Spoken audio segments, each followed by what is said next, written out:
po, yung ating last na kambal. Please welcome Ann and Chris! Buenos dias con todo con ustedes! Ayan. Grabe, talagang magkamukha silang magkambal. Diba, oh? Ann and Chris, saan ipinanganak? Lapit sa may. Zamboanga City po. From Zamboanga. Wow, kaya pala mga ano sila. Kaya pala mga Chabacano. Chabacano po. Okay. Si John Estrada is Chabacano, Espanyol. Di ba? Opo. Saan kayo nakatira? Dito ho. Zamboanga po. Zamboanga ho. Sa Zamboanga. Galing pa kayo sa Zamboanga? Oh, Opo. Wow! Meron ho kasing kwento yan, Kuya Will. O sige, kaya Opo. pakinggan natin. Ayan. Yung tita ho kasi namin na nasa Qatar, na si Tita Liza, at yung husband niya na si Tito Matt. Ayan, hello po sa inyo na nasa Qatar. Napanood ho nila yung announcement na may pa-audition daw ho sa Kambal sa Pinoy TV ho. Jimmy, so nakapanood sila sa Qatar pa? Oho. Eh, nasan kayo nun? Nasa Zamboanga ho kami that time. Tapos, bigla ho kaming nakatanggap ng tawag na nagpabook na daw ho siya ng ticket para makapag-audition daw ho kami. Oo, agad-agad ho yun. Yan Kuya yung Will. tita mo. Tita po. Nakakatuwa. Hindi ko na naisip na isang tiyahin nyo sa Qatar, tatawag, ibubuk pa kagad kayo. I'm sure mahal yan. Magkano na ibuk sa ticket? Oo, 12,000 po yung ano namin, pamasahe po. Ang bait naman ng tita nyo. Opo. Ano pangalan ng tita nyo?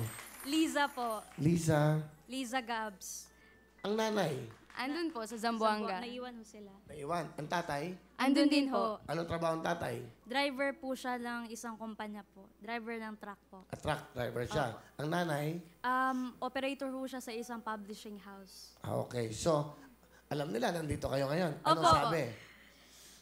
Excited po talaga sila eh. Sabi po nila, masayang-masaya po sila na sa wakas kasi po, idol na idol po kasi nila kayo eh.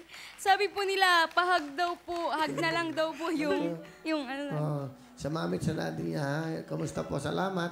Sige, ano gusto niyo sabihin muna sa mama at papa niyo? Mang Pang, takiya kami na mawawin and alegregat kami, nataki kami ara, era ta pwede ustedes mira, era ta mira ustedes TV ara, mahal na mahal namin kayo. Thank you na todo, gracias na todo, nako sa ustedes si Ase para ka na mundiana. Wala na po akong ibang masasabi. Grabe lang po yung pagpapasalamat ko sa kanila. Okay. Ikaw naman, Ann? Mang Pang, maraming salamat po. Mahal na mahal namin kayo. Wow. Ano gusto niyo sabihin sa tita niyo? Auntie and Tito Matt, thank you po sa lahat na binigyan niyo po kami ng opportunity na makapunta po ng Manila, na makapag-audition po. Kasi po, Kuya Will, hindi po namin, kasi sugal po kasi mag-audition pa kami. And hindi po namin i-expect na makakapasok po kami. And then, hindi po sila nagdalawang isip. Tumulong. Tumulong po sila sa amin. Maraming salamat po, Auntie, Tito po. Okay. Meron kayong 10,000? Plus 12,000 para doon sa behind ng atira nyo. Good luck.